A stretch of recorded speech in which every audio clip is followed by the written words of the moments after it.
नमस्कार, मी APS सागर Pawar, घोडेगाव police Thane प्रभारी अधिकारी, घोडेगाव पोलीस स्टेशनच्या हद्दीमध्ये दिनांक 7/8/2026 रोजी मौजे कोलदरी या गावामध्ये भांडणाचा प्रकार घडलेला होता.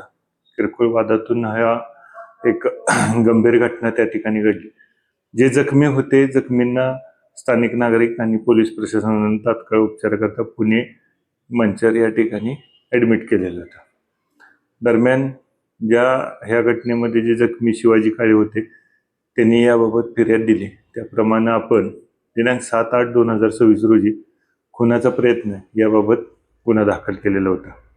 घटना घडल्यानंतर आपण तात्काळ आरोपीचा शोध घेऊन त्याला ताब्यात घेतलेलं होतं.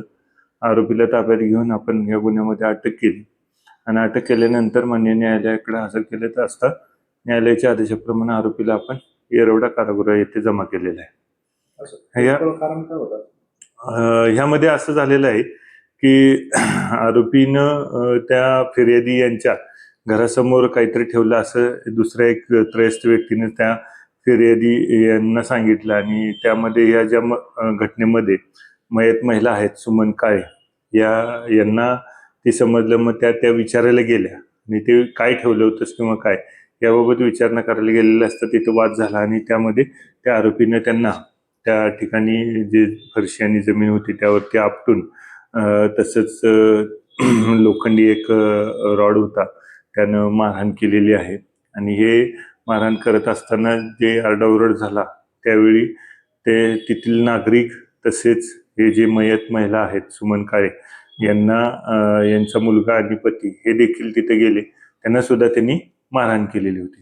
त्यामध्ये जे महिला ज्या मृत पावलेल्या आहेत त्यांचं काल पहाटे साधारण 2 वाजताच्या सुमारास उपचारादरम्यान मृत्यू झालेला आहे.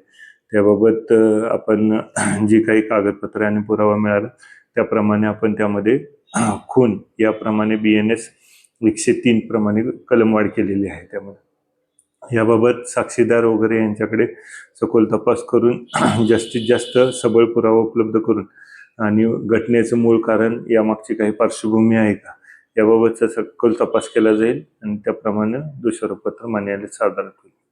या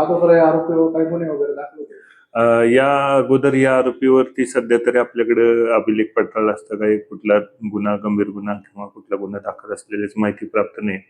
परंतु एकंदरीत त्याबाबत सखोल लोकांनी काही यापूर्वी मागच्या कालावधीत काही तक्रारी अर्ज दिले होते का किंवा आणि काही कुठली तक्रार दिलेली होती का याची पडताळणी करून निश्चितच या गुन्ह्याच्या संदर्भामध्ये त्याचा समावेश केला जाईल.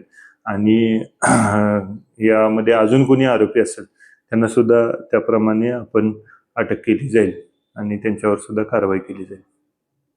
तो काय जो आरोपी आहे तो काय आजारी वगैरे आहे? याबाबत तसे अजून आपल्याकडे कुठलीही अधिकृत कागदपत्र किंवा काही उपलब्ध झालेली नाही. ती ज्यावेळी आपल्याकडे उपलब्ध होतील त्यानंतर आपण काय असेल ते तपासामध्ये त्याची पडताळणी केली जाईल.